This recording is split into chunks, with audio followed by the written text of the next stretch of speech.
ஒரு வீட்டில் பல்லி இருக்குது அப்படின்னு சொன்னால் அந்த பல்லி தெய்வத்துக்கு சமம் அப்படின்னு சொல்கிறாங்க. இது எந்த அளவுக்கு உண்மை அப்படின்னு பார்க்கலாங்க.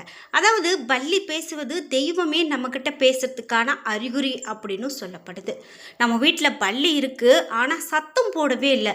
இந்த பல்லி பேசுகிறதுக்கு என்ன அர்த்தம், இதையெல்லாம் நான் இந்த வீடியோவில் சொல்கிறேன், கேளுங்க. நம்ம பலருடைய வீட்லேயும் இந்த பல்லியை பார்த்துருப்போம். ஆனால் ஒரு விஷயத்த கண்டிப்பாக கவனிக்கணும், இந்த பல்லி சத்தம் போடுதா போடலையா அப்படின்னு. அப்படி சத்தம் போட்டால் இது நல்ல சகுனமா அல்லது இதன் மூலமாக ஏதாவது கெட்டது விளையுமா அப்படிங்கிறதையும் நாம் கவனிக்கணும். அப்படி ஒரு வீட்டில் பல்லி இருக்குது ஆனால் சத்தமே போடுறதில்ல, அல்லது பல்லி சத்தம் போடுது, இந்த திசையிலிருந்து பல்லி சத்தம் எழுப்புது அப்படின்னு சொன்னால் அதுக்கெல்லாம் என்ன அர்த்தம் அப்படிங்கிற எல்லாமே நான் இந்த வீடியோவில் சொல்கிறேன். ஸ்கிப் பண்ணாமல் பாருங்கள். நீங்கள் இன்னும் உற்சாகம் டிவி சேனலை சப்ஸ்கிரைப் பண்ணாமல் இருந்தால் சப்ஸ்கிரைப் பண்ணிக்கோங்க. கூடவே இருக்க பெல் ஐக்கானை மறக்காமல் கிளிக் பண்ணிடுங்க. வாங்க வீடியோக்குள்ளே போகலாம். இந்த வீடியோ பார்த்துட்டு இருக்கக்கூடிய உங்களுக்கு வீட்டில் நிறைய பிரச்சனைகள் இருக்குது, அந்த பிரச்சனைகள் தீர்றதுக்கான வழி தெரியல அப்படின்னு வருத்தப்படுறீங்களா? கண்டிப்பாக சரியான ஒரு ஜோதிடரை பார்க்கும்போது நிச்சயமாக அதற்கு பலன் தெரிஞ்சு கொள்ள முடியும். இந்த வீடியோக்கு கீழே டிஸ்கிரிப்ஷனில் நான் தொலைபேசி எண் கொடுத்துருக்கேன், அந்த எண்ணுக்கு தொடர்பு கொண்டு பேசி பாருங்கள், உங்களுக்கு சரியான பலன்கள் சொல்லுவாங்க.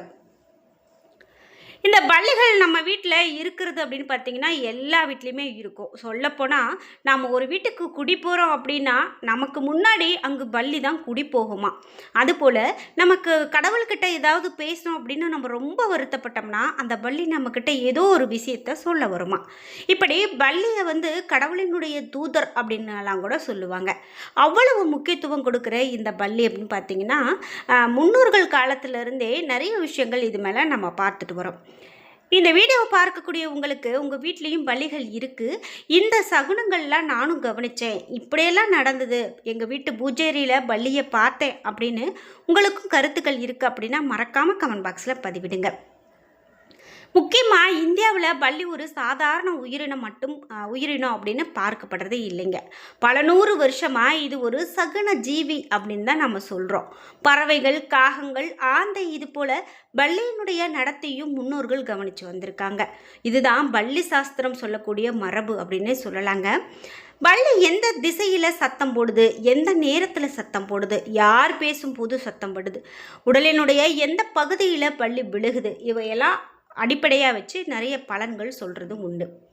முக்கியமாக பல்லி பேசுறது கிடையாது, அது தன்னுடைய எல்லையை அறிவிக்கவும், இணையை அழைக்கவும், மற்ற பல்லிகளோடு தொடர்பு கொள்ளவும், அபாயத்தை உணர்த்தவும் சத்தம் போடுகிறது. அதனால் உயிரியல் ரீதியாக இது ஒரு இயல்பான நடத்தை அப்படின்னு தான் சொல்கிறோம். ஆனாலும் நம்ம சகுனங்கள் வழியாக நம்ம யோசித்து பார்க்கும்போது நமக்கு ஒரு கெட்டது நடக்க இருக்குது, நம்ம ஒரு விஷயத்தை பேசிகிட்ருக்கோம், அந்த நேரத்தில் பல்லி சத்தம் போடுது அப்படின்னா அந்த விஷயம் நடக்குமா நடக்காதா அப்படிங்கிறது ஊர்ஜிதப்படுத்துறதுக்காக அந்த பல்லி சத்தம் போடுது அப்படின்னு நம்ம நம்புகிறோம். பல ஆன்மீக மரபுகளில் என்ன சொல்கிறாங்கன்னு பார்த்தீங்கன்னா தெய்வம் நேரடியாக பேசாது, இயற்கையின் மூலமாக அதனுடைய அறிகுறிகள் நமக்கு கொடுக்கும் அப்படின்னும், அந்த அறிகுறிகளில் ஒன்று தான் இந்த பல்லி சத்தம் அப்படின்னு நம்புகிறாங்க. இது பக்தி சார்ந்த நம்பிக்கை அப்படின்னு கூட சொல்லலாம். முக்கியமாக இந்த வீட்டில் பூச்சிகள் அதிகமாக இருக்கலாம், வெப்பநிலை பல்லிக்கு ஏற்றதாக இருக்கலாம், இனப்பெருக்க காலம் இருக்கலாம். அதனால் அந்த வீட்டில் பல்லிகள் அதிகமான சத்தம் போடுவதையும், பல பல்லிகள் ஒரே இடத்துல வாழ்ந்தால் அதிக விஷயங்கள் நமக்கு நன்மையாகவே இருக்காது அப்படின்னு சொல்கிறாங்க. ஆனாலும் பல்லிகளை நாம் விரட்டி அடிப்பது, விரட்டி கூட அடிச்சிடலாம், ஆனால் அதை நம்ம ஏதாவது செய்யறது இந்த மாதிரிலாம் பண்ணவே கூடாது அப்படின்னு தான் சொல்கிறாங்க. பழமையான கோவில்களில் பார்த்தீங்க அப்படின்னா பல்லி சிற்பங்கள் இருக்கிறத பார்க்க முடியும். அதை நம்ம தொட்டால் தோஷம் நீங்கும் அப்படிங்கிறது மிக பெரும் நம்பிக்கையாக இருக்குது அப்படின்னு சொல்லலாம். உங்கள் வீட்லேயும் பல்லிகள் அடிக்கடி சத்தம் போடுது அப்படின்னா மறக்காமல் உங்களுடைய கருத்துக்களை கமெண்ட் பாக்ஸில் பதிவிடுங்க. முக்கியமாக வீடுகளில் பல்லி அதிகமாக இருக்கும். அப்படி இருக்கக்கூடிய பல்லிகள் கதவு திறக்கும் இடங்களில், ஜன்னல் ஓரத்தில், இந்த மாதிரி இடத்துலலாம் பயமுறுத்துகிற வகையில் இருந்துக்கிட்டே இருக்கும்.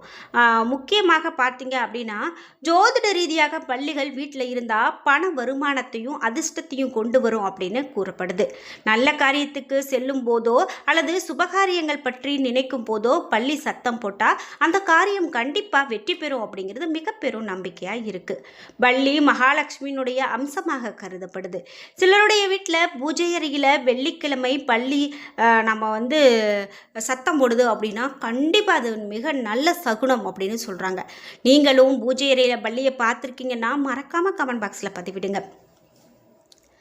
ஸ்ரீரங்கம் ரங்கநாதர் ஆலயத்தில் தங்கபள்ளி இருக்கிறத பலரும் பார்த்துருப்பாங்க. அதே போல் காஞ்சிபுரத்தில் இருக்கக்கூடிய ஒரு பெருமாள் கோவிலில் தங்கபள்ளி இருக்கிறதையும் பார்க்க முடியும். இதனை தொட்டு தரிசனம் செய்துவிட்டு வந்தோம் அப்படின்னா நமக்கு இருக்கக்கூடிய தோஷங்கள் அனைத்தும் விலகிவிடும் அப்படிங்கிறது ஐதீகம்.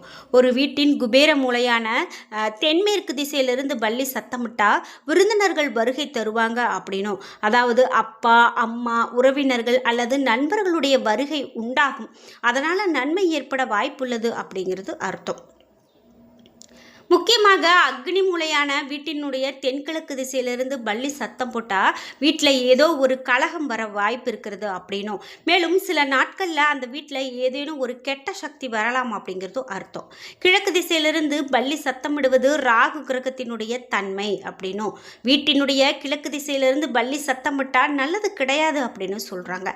அதனால் நம்மளுடைய மனதில் பயம் மற்றும் கெட்ட செய்திகள் வரக்கூடும் என்பதால் கிழக்கு திசையில் சத்தம் போடுவது நல்லது கிடையாது அப்படின்னு சொல்கிறாங்க. மேலும் வாயு மூலையான வடக்கு திசையிலிருந்து பள்ளி சத்தமிட்டால் நல்லது நடக்கும். அதாவது உங்கள் வீட்டில் சுப செய்திகள் தேடி வரும் அப்படிங்கிறது அர்த்தம். முக்கியமாக பள்ளிகள் சில சமயங்களில் குறியீட்டு அர்த்தத்தோடு ஆன்மீக உயிரினங்களாக கருதப்படுது. அதாவது அவை மாற்றம், தகவமைப்பு, மீள் உருவாக்கம் அல்லது உணர்வுகளை குறிக்கலாம். சில நம்பிக்கை அமைப்புகளில் ஒரு பள்ளியை சந்திப்பது ஒருவருடைய வாழ்க்கையில் நெகிழ்வானதாகவும் மாற்றத்தை திறந்ததாகவும் இருக்கும் அப்படின்னு சொல்கிறாங்க. நடைமுறை கண்ணோட்டத்தில் பூச்சிகளினுடைய எண்ணிக்கையை கட்டுப்படுத்துவதன் மூலமாக சுற்றுச்சூழல் அமைப்புகளில் பள்ளிகள் ஒரு நன்மை பயக்கக்கூடிய பாத்திரத்தை வகிக்கிறது அப்படின்னும், சில கலாச்சாரங்களில் பள்ளியை பார்க்கறது சுற்றுச்சூழல் ஆரோக்கியமாகவும் சமநிலையாகவும் இருக்குது அப்படின்னு சொல்கிறாங்க. வீட்டுக்குள்ளே பள்ளியை பார்க்கறது ஒரு எச்சரிக்கையான அறிகுறியாகவோ அல்லது வரவிருக்கக்கூடிய ஆபத்தின் அடையாளமாகவோ பார்க்கப்படலாம். இது எச்சரிக்கையாக இருக்க வேண்டிய செய்தியாக அல்லது ஒருவருடைய சூழ்நிலையில் ஏற்படுத்தக்கூடிய அச்சுறுத்தலாக கவனம் செலுத்துவதாகவும் சொல்லப்படுது. பள்ளிகள் இழந்த கை கால்களை மீண்டும் உருவாக்கக்கூடிய திறனை கொண்டதுக்கு இது நிகழ்ச்சி மற்றும் புதுப்பித்தலினுடைய அடையாளமாக பார்க்கப்படுது.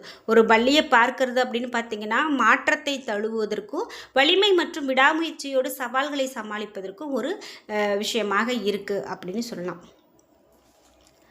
முக்கியமாக உங்கள் வீட்டில் பள்ளிகள் இருக்குது, அது சத்தம் எழுப்புவதால் என்ன மாதிரியான பலன் இருக்குது அப்படின்னு நீங்கள் கேட்டிங்கன்னா, பள்ளிகள் இப்படி சத்தம் போடுறதால ஏற்படக்கூடிய தீய பலன்கள் என்ன அப்படின்னு பார்த்தீங்கன்னா, நம்ம வீட்டில் தென்கிழக்கு பக்கத்திலிருந்து பள்ளி அதிகம் சத்தம் எழுப்பினா உறவினர்கள் கலகம் ஏற்படுத்த போகிறாங்க அப்படிங்கிறது அர்த்தம். அல்லது ஏதாவது துக்க செய்திகள் வரலாம். நம்ம வீட்டினுடைய கிழக்கு பக்கத்தில் இருந்து பள்ளி சத்தமிட்டால் அந்த வீட்டில் இருக்கக்கூடிய குடும்ப தலைவருக்கோ அல்லது தலைவிக்கோ இனம் புரியாத பயம் மனதில் வரப்போகிறது அப்படின்னு பொருள். அதே போல் தெற்கு மற்றும் வடக்கு திசையிலிருந்து தொடர்ந்து சத்தம் எழுப்புவது இரண்டு பள்ளிகள் இந்த திசையிலிருந்து தொடர்ந்து சத்தம் எழுப்பிக் கொண்டே இருக்கிறது என்றால் தேவையில்லாத பண விரயம், தொழில் நஷ்டம், உடல் அசௌகரியம் குறிப்பாக எத்தனை நாட்களுக்குள் நடக்கும் என்றெல்லாம் கண்டிப்பாக சொல்ல முடியும். அதாவது 10 நாட்களுக்குள்ள நடக்கும் அப்படின்னு பஞ்சாங்கத்தில் சொல்லப்பட்டிருக்கு. சிலருக்கு பள்ளி வீட்டில் இருப்பது பிடிக்காது, அலர்ஜி அப்படின்லாம் கூட சொல்லுவாங்க. பள்ளி ஒரு வீட்டில் இருந்தால் தான் அந்த வீடு வாழக்கூடிய வீடாக கருதப்படும் அப்படிங்கிறது முன்னோர்களுடைய வாக்கு. பள்ளி ஆண்களுக்கு வலது பக்கத்திலும் பெண்களுக்கு இடது பக்கத்திலும் விழுது என்றால் ஏதோ அதிர்ஷ்டம் வரப்போகுது அப்படின்னு அர்த்தம். பள்ளி நம்மளுடைய உடலில் விழக்கூடிய பாகத்திற்கு உண்டான பலன்களை பஞ்சாங்கத்தில் பார்த்து நம்ம நன்மை தீமை தெரிந்து கொள்ள முடியும். நம்ம வீட்டில் ஏதேனும் நல்ல விஷயமோ அல்லது தீய விஷயமோ பேசும்போது பள்ளி ஓசை எழுப்போம். அப்படி ஓசை எழுப்பினா அந்த விஷயம் அப்படியே நடக்கும் அப்படின்னு சொல்லுவாங்க. அதனால தான் நம்ம வீட்டில் எப்போதுமே நல்ல விஷயங்களை பற்றி பேச வேண்டும் அப்படின்னு முன்னோர்கள் சொல்கிறாங்க. ஏன் அப்படின்னா ததாஸ்து என்று சொல்லப்படுவதற்கு இணையாக பள்ளியினுடைய சத்தத்தை குறிப்பிடுறாங்க அப்படின்னே சொல்லலாம். என்ன நண்பர்களே, இன்றைக்கி வீடியோவில் நாம் இந்த பள்ளிகள் வீட்டில் இருந்து எழுப்பக்கூடிய சத்தத்தை பற்றி நிறைய தகவல்களை தெரிஞ்சுக்கிட்டோம். இந்த வீடியோ கண்டிப்பாக உங்களுக்கு பயனுள்ளதாகவும் பிடித்ததாகவும் இருந்திருக்கும். வீடியோ உங்களுக்கு பிடிச்சிருந்தால் லைக் பண்ணுங்கள், ஷேர் பண்ணுங்கள், கமெண்ட் பண்ணுங்கள்.